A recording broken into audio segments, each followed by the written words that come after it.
لقد كان لكم في رسول الله أسوة حسنة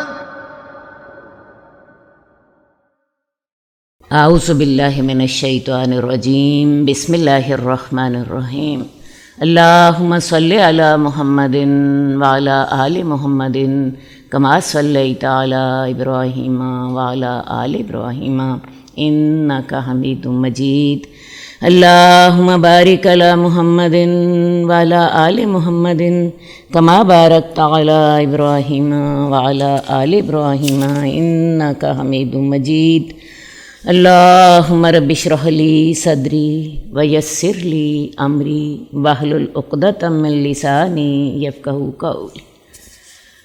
السلام علیکم۔ سنائیے ناظرین، آپ کیسے ہیں؟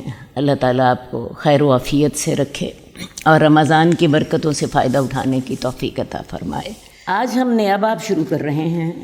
اس کا عنوان ہے المبتدا والانبیاء وعجائب المخلوقات۔ اس کائنات کی ابتدا کیسے ہوئی تھی، انبیاء اور مخلوقات کے عجیب حالات۔ تو آج ہم اس باب کا آغاز کر رہے ہیں۔ ہم حدیث نمبر 3085 سے آغاز کریں گے۔ حکیم بن حزام کی روایت ہے کہ رسول اللہ صلی اللہ علیہ وسلم اپنے صحابہ میں تشریف فرما تھے۔ اچانک انہوں نے فرمایا، کیا تم سن رہے ہو جو کچھ میں سن رہا ہوں؟ انہوں نے کہا، یعنی صحابہ نے، ہم تو کچھ بھی نہیں سن رہے۔ آپ نے فرمایا، میں آسمان کے چرچرانے کی آواز سن رہا ہوں، اور اسے چرچرانے پر ملامت نہیں کی جا سکتی، کیونکہ آسمان پر ایک بالشت کے برابر بھی جگہ ایسی نہیں ہے جہاں کوئی فرشتہ سجدہ یا قیام نہ کر رہا ہو۔ فرشتے اللہ تعالیٰ کی مخلوقات ہیں، اور ان کی اتنی کثیر تعداد ہے کہ پورے آسمان پر ایک بالشت برابر بھی جگہ نہیں ہے۔ بالشت ہی ہوتی ہے، اتنی جگہ بھی نہیں ہے جہاں کوئی فرشتہ اللہ کو سجدہ نہ کر رہا ہو یا قیام نہ کر رہا ہو۔ تو یہ اللہ کی تسبیح کرنے والے، اللہ کی عبادت کرنے والے، اللہ کے لیے سجدے میں اپنا سر رکھنے والے فرشتے اتنی زیادہ تعداد میں ہیں۔ دنیا میں اللہ کا گھر ہے جس کا نام بیت اللہ ہے۔ اب بیت اللہ تمام دنیا کے مسلمانوں کا مرکز اور محور ہے۔ ہر دل اس کی محبت میں تڑپتا ہے، ہر مسلمان وہاں جانا چاہتا ہے، اور جو وہاں چلا جاتا ہے وہ اسے اپنی زندگی کی سب سے بڑی خوش قسمتی سمجھتا ہے۔ اسی بیت اللہ کے اوپر آسمان پر ایک بیت معمور ہے، قرآن مجید میں اس کا ذکر ہے، والبیت المعمور، اور بیت معمور کی قسم۔ تو یہ جو بیت معمور ہے، یہ فرشتوں کا بیت اللہ ہے۔ یہاں پہ روزانہ 70,000 کی تعداد میں فرشتے داخل ہوتے ہیں اور وہاں عبادت کرتے ہیں، اور جو فرشتہ ایک دفعہ داخل ہو گیا، قیامت تک اس کی دوبارہ باری نہیں آتی۔ اس سے اندازہ لگائیے کہ فرشتوں کی تعداد کتنی زیادہ ہے۔ یعنی جب سے بیت معمور بنا ہے، روزانہ 70,000 فرشتوں کو اجازت دی جاتی ہے کہ وہاں داخل ہوں، اور داخل ہو کے وہاں اللہ کی عبادت کریں، اور جو فرشتہ ایک دفعہ وہاں چلا گیا، قیامت تک اس کی باری نہیں آتی۔ اسی لیے قرآن مجید میں آتا ہے، وَمَا يَعْلَمُ جُنُودُ رَبِّكَ إِلَّا هُوَ، تیرے رب کے جو لشکر ہیں ان کی تعداد اللہ خود ہی جانتے ہیں۔ آپ سوچ بھی نہیں سکتے، فرشتے اربوں کی تعداد میں ہیں، کھربوں کی تعداد میں ہیں۔ ایک تھوڑا سا اندازہ ایک اور طرح سے لگا لیجئے، ہر شخص پر 4 فرشتوں کی ڈیوٹی ہے اعمال نامہ لکھنے کے لیے، کرامن کاتبین کی، 2 دن کے، 2 رات کے 4 فرشتے۔ آج انسانوں کی آبادی 8 ارب تک پہنچ چکی ہے۔ اس کا مطلب ہے 32 ارب فرشتے تو اسی ڈیوٹی پہ مامور ہیں. باقی یہ تو انسانوں کی بات میں کر رہی ہوں، جنوں کا معاملہ علیحدہ ہے، کیونکہ جن بھی مکلف ہستیاں ہیں. تو اندازہ کر لیجئے کہ فرشتوں کی تعداد ارب نہیں، کھرب نہیں، لا تعداد. اور یہ فرشتے جو ہیں یہ اللہ تعالیٰ کے فرما بردار ہیں. ان کی سانس جو ہے وہی اللہ کی تسبیح ہوتی ہے. فرشتے اپنے بارے میں خود کہتے ہیں وَإِنَّا لَصَافُونَ وَإِنَّا لَنَحْنُ الْمُسَبِّحُونَ. ہم تو اللہ کے حضور صفے باندھ کر کھڑے ہوتے ہیں اور ہم تو اللہ کی ہر وقت تسبیح کرتے ہیں. تو لہٰذا انسان ایک بات یاد رکھے، اللہ کو انسان کی عبادت کی ذرا برابر بھی پرواہ نہیں ہے. اس کی عبادت کرنے والے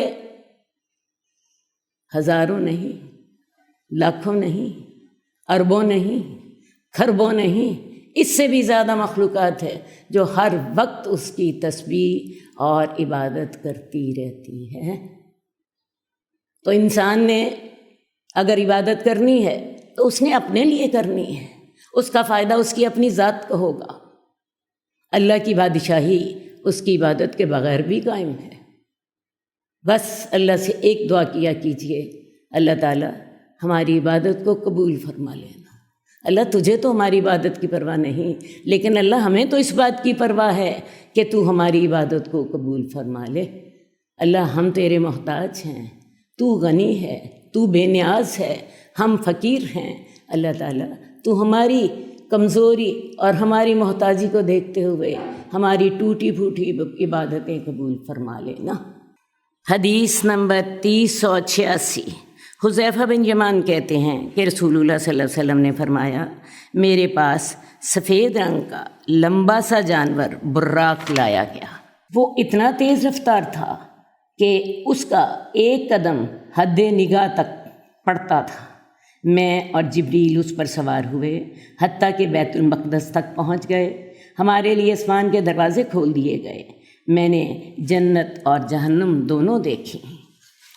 حذیفہ بن یمان کہتے ہیں کہ آپ نے بیت المقدس میں نماز ادا نہیں کی.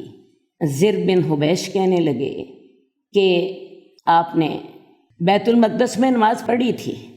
حضرت حذیفہ نے کہا، اے گنجے آدمی، تیرا نام کیا ہے؟ میں تیرا چہرہ تو پہچانتا ہوں لیکن مجھے تیرے نام کا علم نہیں ہے. میں نے کہا میں زر بن حبیش ہوں. انہوں نے کہا تجھے کیسے پتہ چلا کہ آپ نے وہاں نماز پڑھی ہے؟ میں نے کہا کہ اللہ تعالیٰ کا ارشاد ہے، سبحان الذی اسری بعبدہ لیلا من المسجد الحرام الی المسجد الاقصی الذی بارکنا حولہ لنریہ من آیاتنا انہ ھو السمیع البصیر. پاک ہے وہ ذات جو اپنے بندے کو رات کے وقت مسجد حرام سے مسجد اقصیٰ لے گیا، جس کے ارد گرد کو ہم نے برکت دی تھی تاکہ ہم اسے اپنی نشانیاں دکھائیں. وہ رب تو سننے والا اور دیکھنے والا ہے. انہوں نے کہا کیا اس میں تجھے کوئی نماز پڑھنے کا تذکرہ ملتا ہے؟ اگر آپ نے نماز پڑھی ہوتی تو تم لوگ بھی نماز پڑھتے جیسا کہ مسجد حرام میں پڑھتے ہو.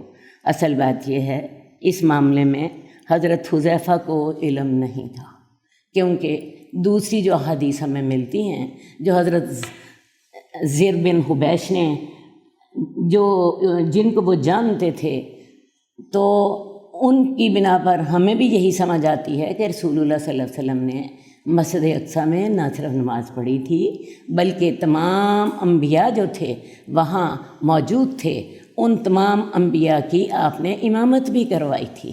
حذیفہ بن یمان کو اس کا علم نہیں تھا. زر بن حبیش کہتے ہیں رسول اللہ صلی اللہ علیہ وسلم نے اپنی سواری اس حلقے کے ساتھ باندھ دی جس کے ساتھ دوسرے انبیاء باندھا کرتے تھے.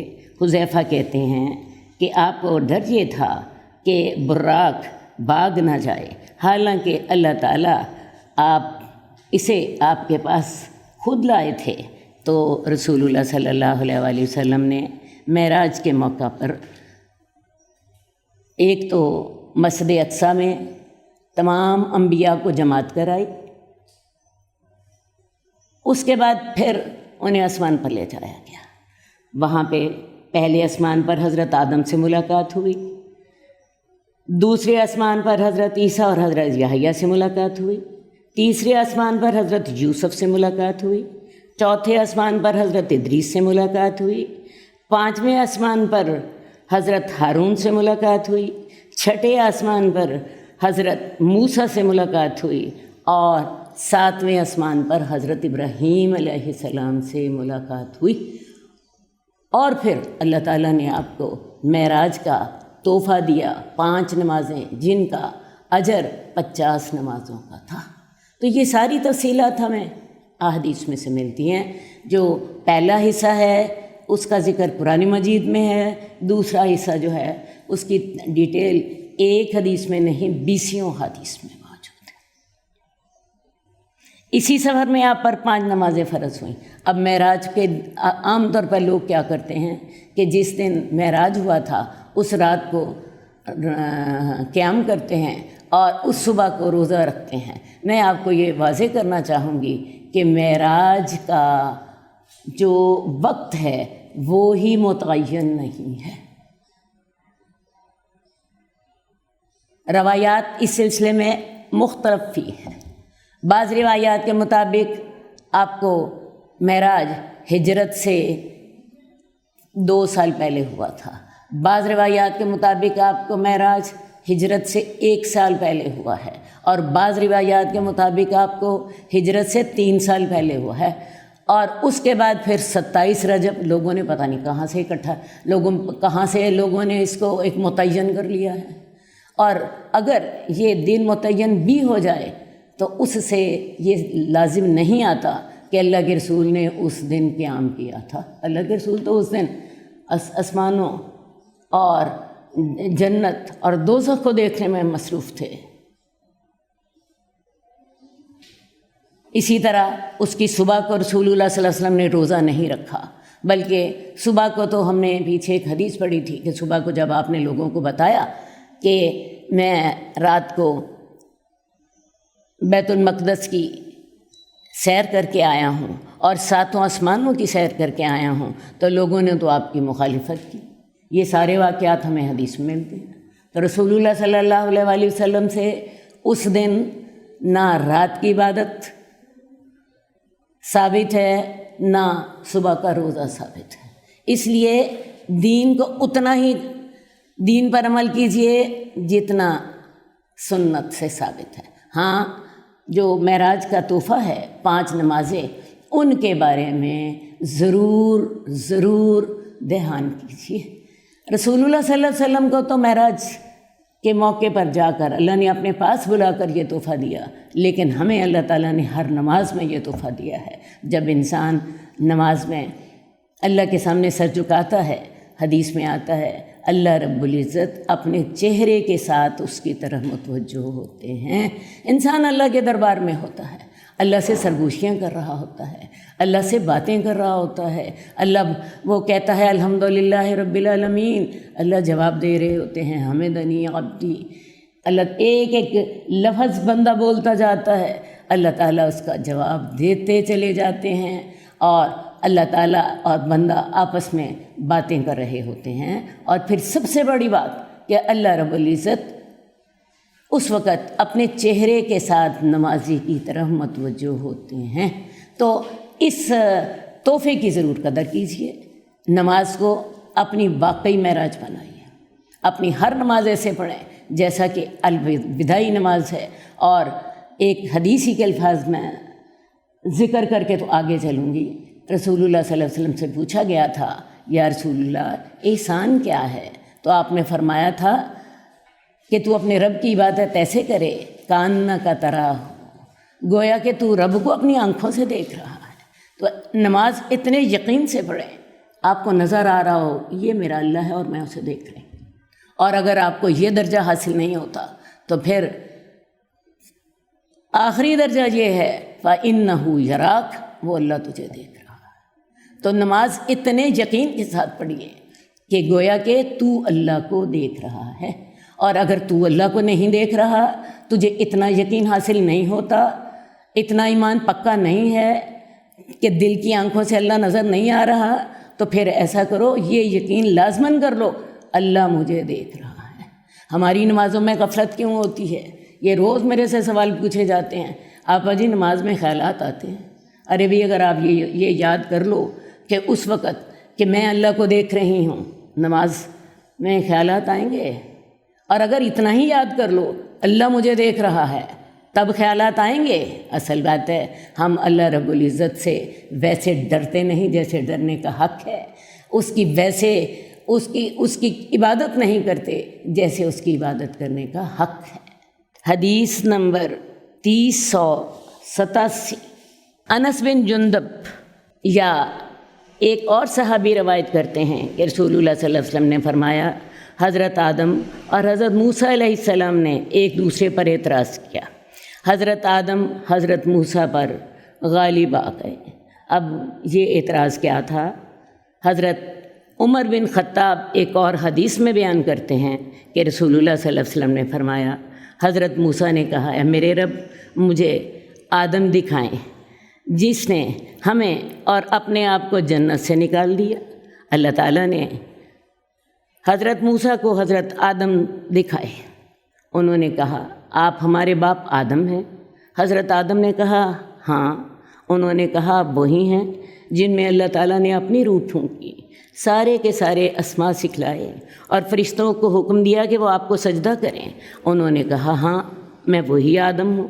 حضرت موسیٰ نے کہا تو اچھا یہ بتائیے کہ کس چیز نے آپ کو اس بات پر ابھارا کہ آپ نے اپنے آپ کو اور ہمیں جنت سے نکلوا دیا؟ اصل سوال یہ تھا۔ حضرت آدم کہنے لگے آپ کون ہیں؟ انہوں نے کہا میں موسیٰ ہوں۔ انہوں نے پھر پوچھا آپ بنی اسرائیل کے وہی رسول ہیں جن سے اللہ تعالیٰ نے کسی ترجمان کے بغیر براہ راست پردے کے پیچھے سے کلام کیا تھا؟ انہوں نے کہا جی ہاں۔ حضرت آدم نے کہا کیا آپ نے تورات میں یہ نہیں پڑھا تھا کہ میری پیدائش سے بھی پہلے اللہ تعالیٰ نے لکھ دیا تھا کہ مجھے جنت سے نکال دیا جائے گا؟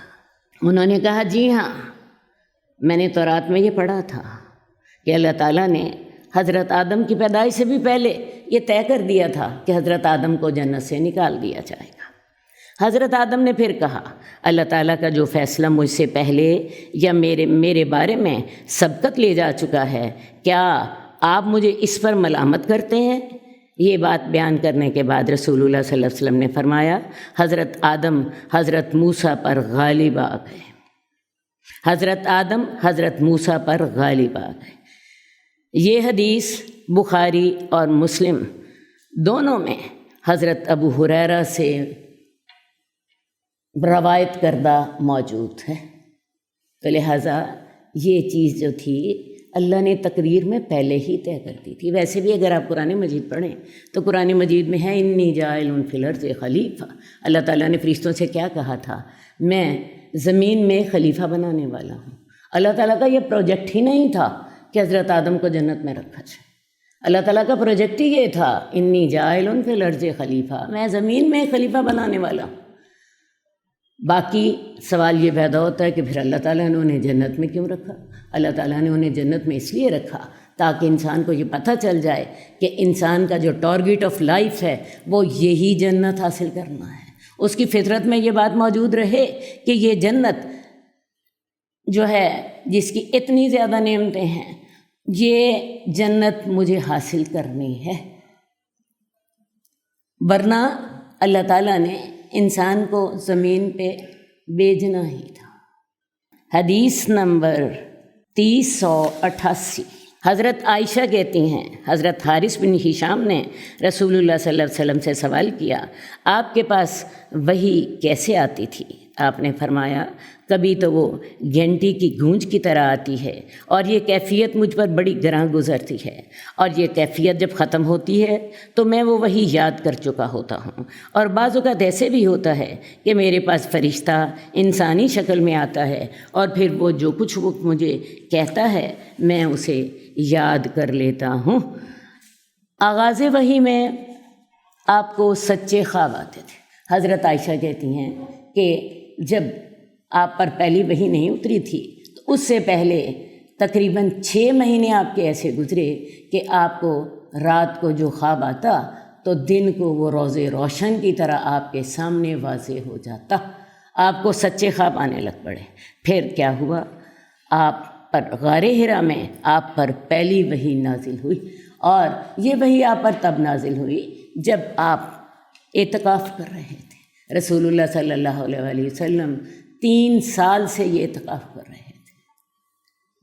جب آپ کی عمر 38 سال سے تھی تب بھی آپ نے رمضان کے مہینے میں اعتکاف کیا تھا، جب آپ کی عمر 39 سال تھی تب بھی آپ نے اعتکاف کیا تھا، اور جب آپ کی عمر 40 سال تھی اور یہ تیسرا سال تھا اعتکاف کرتے ہوئے تو تب آپ پر وحی نازل ہوئی ہے۔ یہ وحی جو ہے یہ رمضان کی 21ویں رات کو تہجد کے وقت آپ پر نازل ہوئی۔ حضرت جبریل آپ کے پاس انسانی شکل میں آئے تھے اور انہوں نے آ کر آپ سے کہا تھا اقرأ بسم ربک الذی خلق۔ رسول اللہ صلی اللہ علیہ وسلم کے زبان پر یہ الفاظ جاری نہیں ہوتے تھے۔ حضرت جبریل نے آپ کو بینچا، پھر کہا اقرأ بسم ربک الذی خلق۔ اللہ کے رسول کا جواب تھا ما انا بقارئ، میرے سے نہیں پڑھا جاتا۔ دوسری دفعہ پھر حضرت جبریل نے آپ کو زور سے بینچا، پھر کہا اقرأ بسم ربک الذی خلق، پھر جواب وہی تھا میرے سے نہیں پڑھا جاتا۔ حالانکہ کوئی رومن کے الفاظ انہیں نہیں سکھائے جا رہے تھے، کوئی لکھا ہوا نہیں پڑھایا جا رہا تھا، الفاظ سے جو دہرانے تھے۔ اصل بات یہ ہے یہ عالم بالا کا عالم انسانیت کے ساتھ پہلا رابطہ تھا، اور آپ کو پتہ ہے جب پہلا رابطہ ہو تو کام مشکل ہوتا ہے۔ رسول اللہ صلی اللہ علیہ وآلہ وسلم کا دل اس رابطے کو قبول کرنا اس کو مشکل لگ رہا تھا۔ اب جب حضرت جبریل نے آپ کو بھینچا اور اتنی زور سے تیسری دفعہ بھینچا کہ اللہ کے رسول کو سخت تکلیف ہوئی، لیکن اس سخت تکلیف کا فائدہ کیا ہوا؟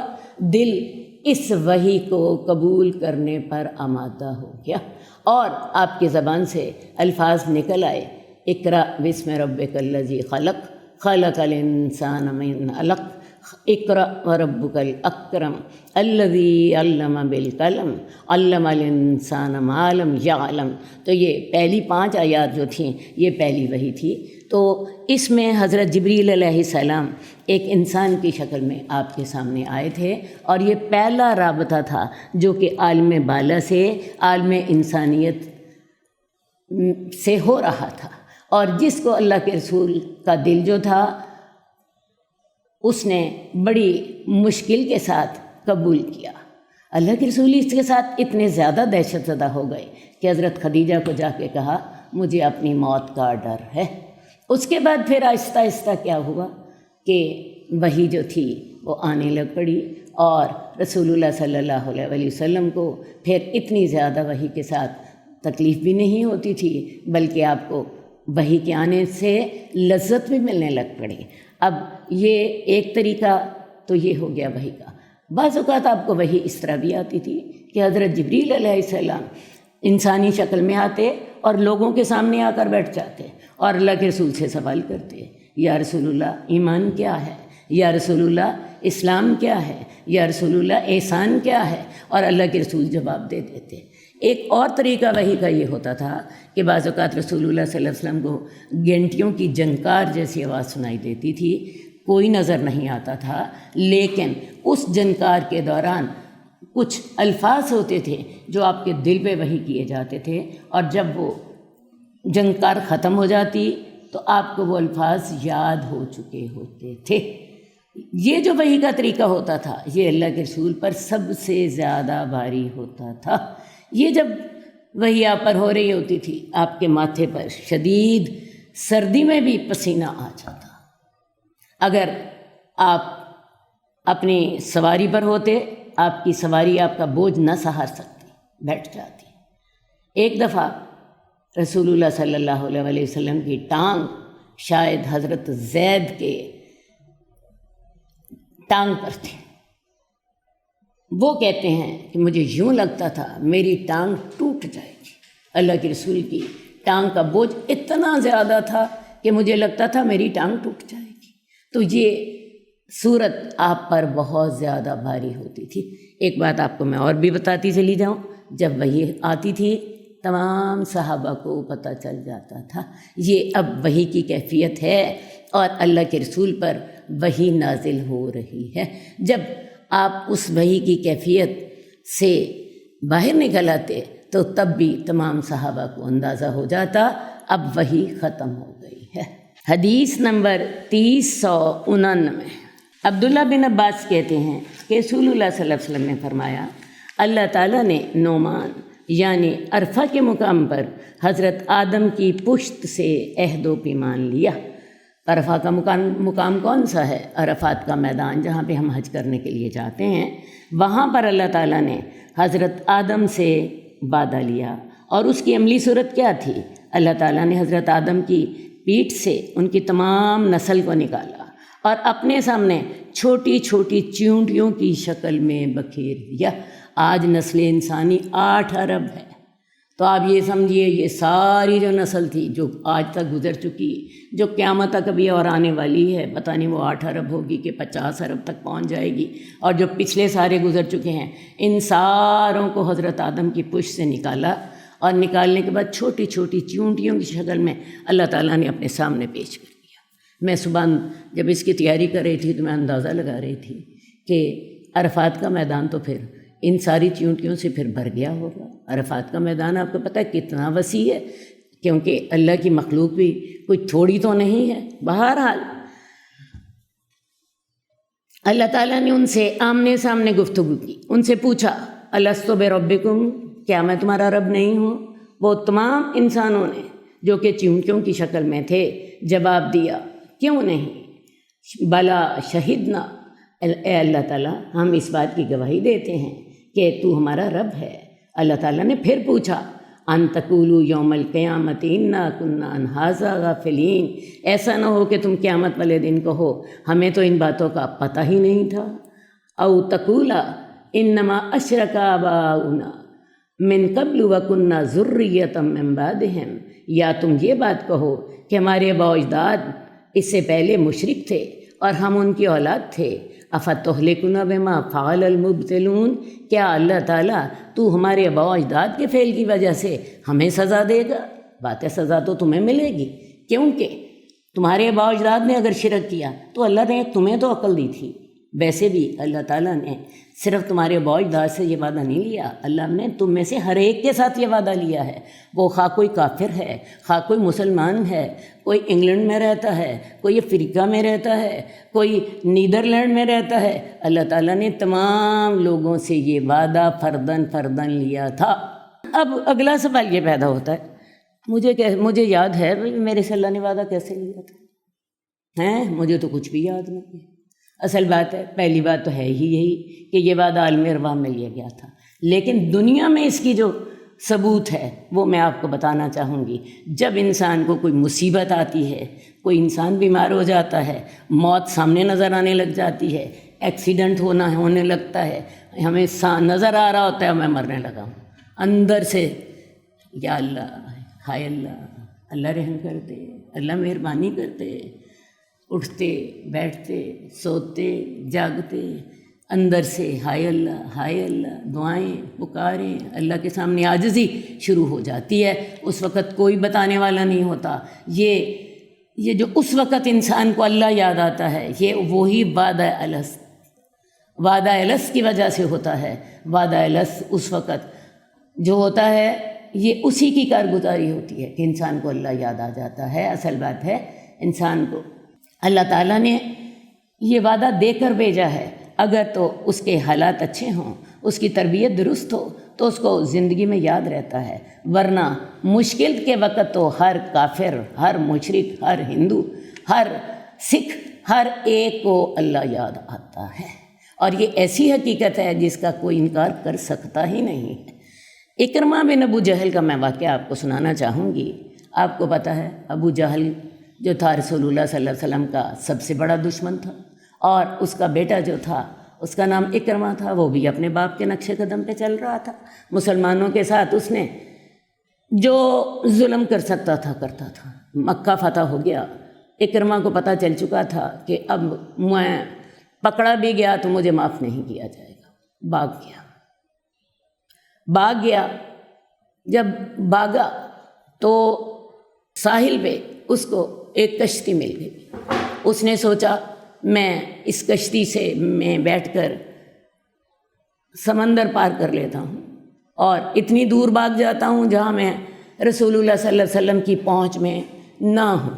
اب ہوا کیا کہ کشتی ڈولنے لگا ابھی مر جائیں گے۔ فوراً وہی بات دل میں آئی، اللہ تعالیٰ تو مجھے بچا لے، اللہ تعالیٰ تو مجھے بچا لے۔ اور ساتھ ہی کہنے لگا کہ اللہ تعالیٰ اگر تو نے مجھے اب بچا لیا تو میں اب جا کے نا، دل میں خیال آیا کہ میرا اور محمد کا 21 سالوں سے ایک ہی اختلاف ہے۔ محمد یہ کہتے ہیں کہ تمہارا ایک اللہ ہے، اور ہم کہتے ہیں کہ ہمارے اور بت بھی جو ہیں وہ بھی اللہ کے شریک ہیں۔ تو جب ہم نے اس مصیبت کے وقت ایک اللہ ہی کو پکارنا ہے تو یہی بات تو محمد ہمیں سمجھاتے ہیں۔ اللہ نے ہدایت دینی تھی، اللہ نے ذہن اس نقطے پر مرکوز کر دیا، دل میں وعدہ کر لیا اگر تو مجھے اللہ نے اس مصیبت سے نجات دے دی، میری کشتی جو تھی وہ غرق ہونے سے بچ گئی، میری زندگی بچ گئی، میں خود محمد کے پاس چلا جاؤں۔ اللہ نے کیا کیا، زندگی بچ گئی۔ اکرمہ جو تھے وہ رسول اللہ صلی اللہ علیہ وسلم کے پاس جا پہنچے۔ اب ادھر سے دیکھیں اللہ تعالیٰ حالات کیسے بناتے۔ اکرمہ کی بیوی جو تھی یہ مسلمان ہو چکی تھی، انہوں نے اللہ کے رسول صلی اللہ علیہ وسلم سے وعدہ لے لیا کہ یا رسول اللہ آپ میرے خامن کو امان دے دیں گے، اگر وہ آپ کے پاس آیا تو یا رسول اللہ آپ اس کی جان بخش دیں گے۔ رسول اللہ صلی اللہ علیہ وسلم نے اتنا بڑا دشمن ہونے کے باوجود امان دے دی۔ اب دیکھیے اکرمہ جو ہیں اللہ نے ادھر سے دل میں ڈال دیا، ادھر سے بیوی نے امان پہلے لے لی ہے، اللہ کے رسول کے پاس جاتے ہیں، جا کے کلمہ پڑھ لیتے ہیں اور رسول اللہ صلی اللہ علیہ وسلم کے عزیز ترین صحابی بن جاتے ہیں۔ اور پھر اپنے جتنے وہ کفر میں پہلے نمایاں تھے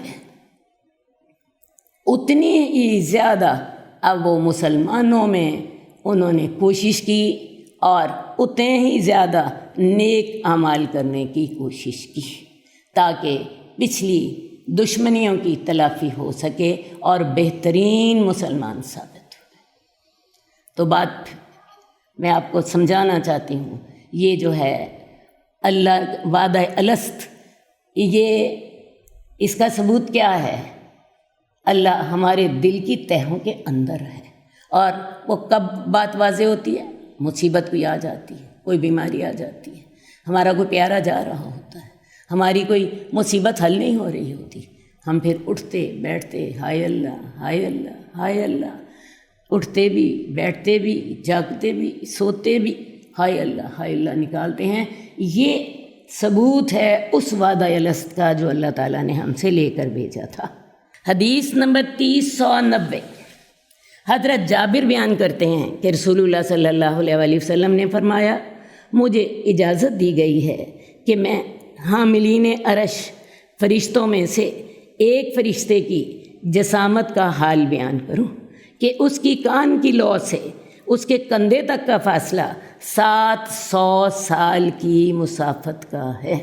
فرشتے کتنے بڑے ہوتے ہیں، یہ ہے اس وقت ہمارا موضوع۔ فرشتے جو ہوتے ہیں قرآن مجید میں آتا ہے الی اجنحۃ مثنی و ثلاث و رباع، فرشتے پروں والے ہوتے ہیں، کسی کے 2 پر ہوتے ہیں، کسی کے 3 پر ہوتے ہیں، کسی کے 4 پر ہوتے ہیں، اور حضرت جبریل جو تھے ان کے 600 پر تھے۔ رسول اللہ صلی اللہ علیہ وسلم نے اوپر دیکھا، حضرت جبریل جو تھے وہ زمین اور آسمان کے درمیان ایک کرسی پر تشریف فرما تھے، ان کے 600 پر تھے، اور انہوں نے زمین اور آسمان کا جو درمیانی خلا تھا اس سارے کو گھیر رکھا تھا۔ رسول اللہ صلی اللہ علیہ وسلم نے یہ حضرت جبریل کو جب دیکھا ہے تو انہوں نے پہچان لیا یہ وہی فرشتہ ہے جو میرے پاس غار حرا میں آیا تھا۔ یہ بالکل آغاز وحی کی بات ہے۔ اللہ کے رسول پھر دہشت زدہ ہو گئے، گھر گئے، گھر والوں سے کہا مجھے چادر اڑا دو، پھر کہا مجھے اپنی جان کا خوف ہے۔ حضرت جبریل کو دیکھ کے رسول اللہ صلی اللہ علیہ وسلم کو پھر وہی خوف پیدا ہو گیا۔ تو حضرت جبریل کے 600 پر تھے۔ اسی طرح وہ فرشتے جو کہ عرش کو اٹھائے ہوئے ہیں وہ اتنے بڑے ہیں کہ ذرا غور سے سنیے گا کہ ان میں سے ایک فرشتے کی کان کی لو سے، یہ کان کی لو ہوتی ہے کندھا تک، یہ کان کی لو ہے اور یہ کندھا ہے، اس کے درمیان کا جو فاصلہ ہے وہ 700 سال کے سفر جتنا ہے۔ آپ اندازہ کر سکتے ہیں؟ دوبارہ میرے سے سن لیجیے، کان کی لو سے لے کے اس کے کندھے کا، یہ دیکھیں، یہ مشکل سے میرا خیال ہے کوئی 4 یا 5 انچ ہے۔ تو یہ فاصلہ جو ہے، یہ اس کا جسم اتنا بڑا ہے کہ اس کا کان کی لو سے لے کے اس کا کندھے تک کا فاصلہ 700 سال تک سفر کرتے رہیں تو تب طے ہوتا ہے۔ اور میں آپ کو چلتے چلتے یہ بھی بتا دوں کہ اللہ تعالیٰ کے عرش کو عام طور پہ 4 فرشتے اٹھائے ہوتے ہیں، اور یہ 4 فرشتے اتنے بڑے ہوتے ہیں، لیکن قیامت والے دن وَيَحْمِلُ عَرْشَ رَبِّكَ فَوْقَهُمْ يَوْمَئِذٍ ثَمَانِيَةٌ، قیامت والے دن اللہ کے عرش کو 8 فرشتے اٹھائیں گے، باقی وَمَا يَعْلَمُ جُنُودَ رَبِّكَ إِلَّا هُوَ وَمَا هِيَ إِلَّا ذِكْرَىٰ لِلْبَشَرِ، اللہ تعالیٰ کے جو لشکر ہیں ان کی تعداد کو اللہ ہی جانتا ہے، اور یہ ساری کی ساری ہمارے لیے نشانیاں ہیں، ہم ان پر ایمان لاتے ہیں۔ اور ایک بات اور بھی آپ کو بتا دوں، فرشتے اللہ کے شریک نہیں ہیں، فرشتے اللہ تعالیٰ کے کارکن ہیں، اللہ کے فرما بردار ہیں، اللہ کے حضور سجدہ ریز ہیں، اللہ کے حضور صف بستہ ہیں، اللہ کے حضور کلام بھی نہیں کر سکتے، اللہ کے حضور بول بھی نہیں سکتے، جو اللہ کہتے ہیں بس وہ ماننے والے ہیں۔ یہ بات میں نے اس لیے واضح کی کہ بہت سے جو مذاہب ہیں، خاص طور پر کفار مکہ جو تھے، وہ فرشتوں کو اللہ کے شریک سمجھا کرتے تھے، تو لہٰذا فرشتے اللہ کے کارکن ہیں، اللہ کے حضور صف بستہ ہیں، اللہ کے آگے بول بھی نہیں سکتے، اللہ کے جو ہیں حکم کے پابند ہوتے ہیں، وہ اللہ تعالیٰ کے فرما بردار بندے ہیں۔ حدیث نمبر 392، حضرت ابو ہریرہ بیان کرتے ہیں کہ رسول اللہ صلی اللہ علیہ وسلم نے فرمایا، جہنم نے اپنے رب سے شکوہ کیا کہ آگ کی شدت کی وجہ سے میرا ایک حصہ دوسرے کو کھا رہا ہے، تو اللہ تعالیٰ نے اسے 2 سانس لینے کی اجازت دی، ایک سانس موسم سرما میں اور ایک سانس موسم گرما میں۔ موسم سرما کی سردی کی شدت وہی سانس ہے، اور گرمی کے موسم میں گرمی کی شدت بھی اسی سانس کا اثر ہے۔ اصل میں جو دوزخ کی آگ ہے وہ اس دنیا کی آگ سے 70 گنا زیادہ ہے۔ دنیا کی آگ ہی بڑی تیز ہے، وہی ہم سے برداشت نہیں ہوتی، ہم خواتین کھانا پکاتی ہیں، روٹیاں بناتی ہیں، وہی آگ ہم سے برداشت نہیں ہوتی، کبھی توے پہ ہاتھ لگ جائے، کبھی ہم ہنڈیا کو پکڑتے پکڑتے ہمارے ہاتھ جو ہیں گرم پتیلی کو چھو جائیں تو دیکھیں ہمارا کیا حشر ہوتا ہے۔ تو دوزخ کی آگ دنیا کی آگ سے 70 گنا زیادہ ہے۔ اس آگ کو 3000 سال تک دہکایا گیا۔ سب سے پہلے اس کو دہکایا گیا، یہ سفید رنگ کی ہو گئی، اس کے بعد پھر 1000 سال تک دہکایا گیا تو پھر یہ سرخ ہو گئی، اس کے بعد اس کو پھر 1000 سال تک دہکایا گیا، اب یہ سیاہ کالی ہے، اب یہ سیاہ کالی ہے۔ اور پھر جو ہے جہنم نے اللہ سے شکوہ کیا تو اللہ تعالیٰ نے اس کو 2 سانس لینے کی اجازت دی، ایک سانس گرمیوں میں لینے کی اجازت دی اور ایک سانس سردیوں میں لینے کی اجازت دی۔ گرمیوں میں جب وہ سانس لیتی ہے تو اپنا سانس باہر نکالتی ہے، اور آپ یہ دیکھتی ہیں اس وقت تمام دنیا گرمی سے بھر جاتی ہے۔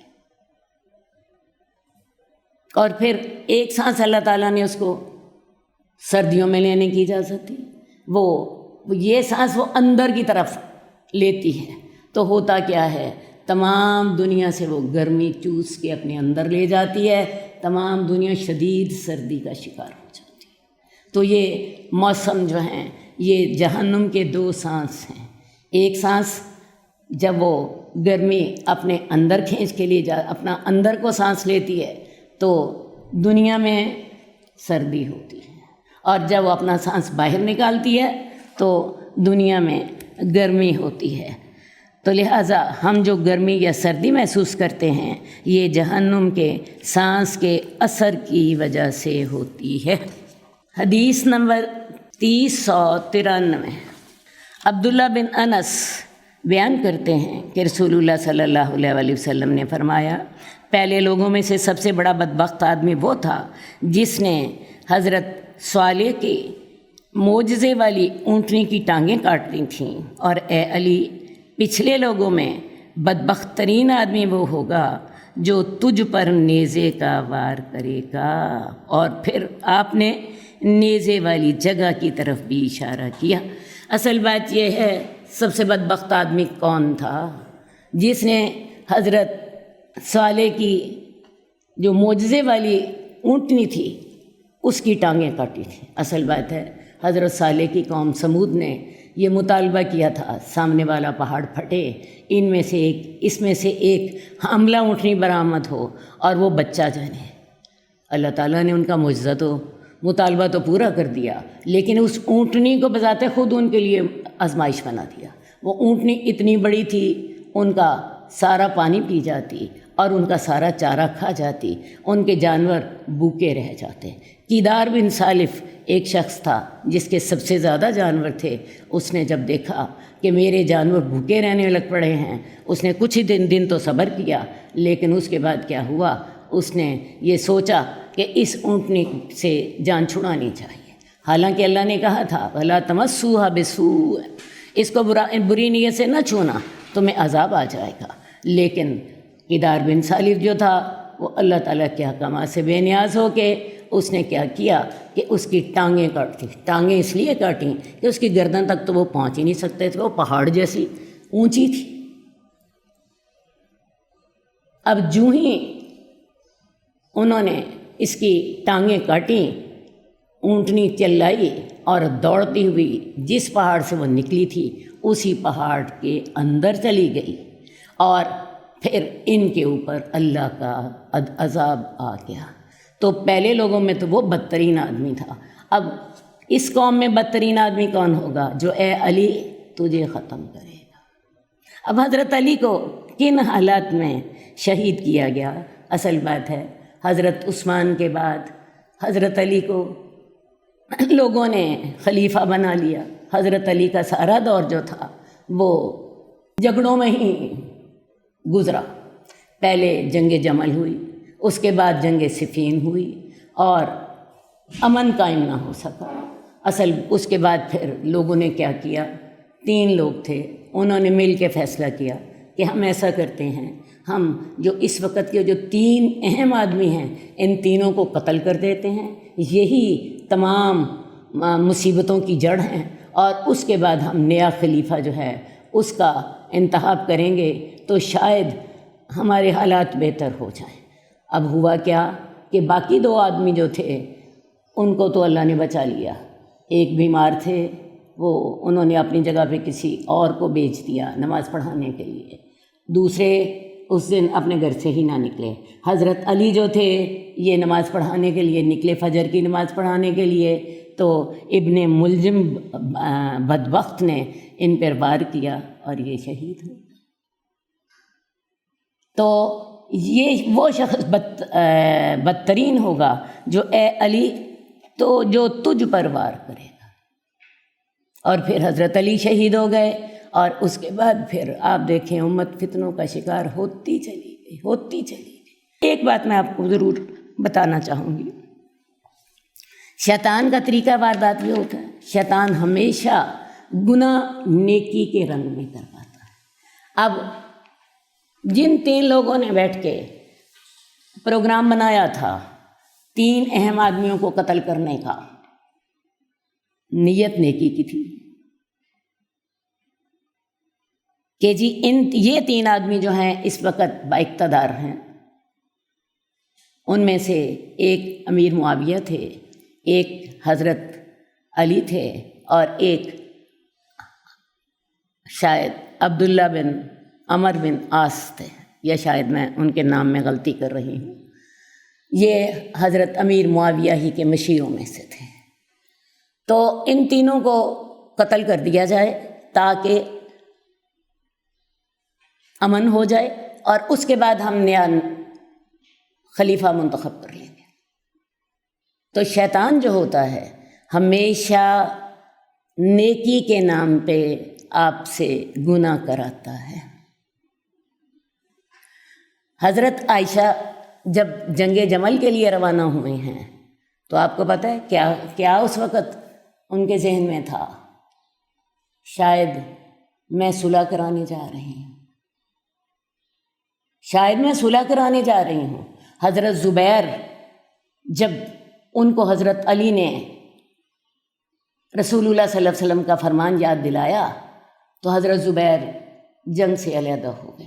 ان کے بیٹے ان سے کہنے لگے کہ ابا جان آپ واپس کیوں جا رہے ہیں؟ وہ کہنے لگے کہ مجھے رسول اللہ صلی اللہ علیہ وسلم کا ایک فرمان علی نے یاد دلایا ہے اور مجھے وہ یاد آ گیا ہے، میں اب جنگ میں حصہ نہیں لوں گا۔ ان کے بیٹے نے کہا آپ جنگ کرنے نہیں جا رہے، آپ تو صلح کرنے جا رہے ہیں، شاید آپ کی وجہ سے صلح ہو جائے۔ انہوں نے کہا میں قسم کھا چکا ہوں کہ میں اب جنگ میں حصہ نہیں لوں گا۔ ان کے بیٹے کہنے لگے آپ قسم کی وجہ سے اپنے غلام آزاد کر دیجیے۔ حضرت زبیر نے غلام بھی آزاد کر دیا، لیکن جب دیکھا کہ صلح کے حالات نہیں بن رہے، جنگ سے علیحدہ ہو گئے۔ تو میں آپ کو بتاؤں، شیطان جو ہوتا ہے ہمیشہ نیکی کے بہانے گناہ کراتا ہے، اس لیے اپنی آنکھیں کھول کے رکھیں۔ یہ بدبخت ترین آدمی جس کو رسول اللہ صلی اللہ علیہ وسلم بدبخت ترین کہہ رہے ہیں، اس نے بھی نیکی کے نام پر حضرت علی کو شہید کیا تھا۔ اللہم صلی علی محمد وعلی آل محمد کما صلیت علی ابراہیم وعلی آل ابراہیم انک حمید مجید۔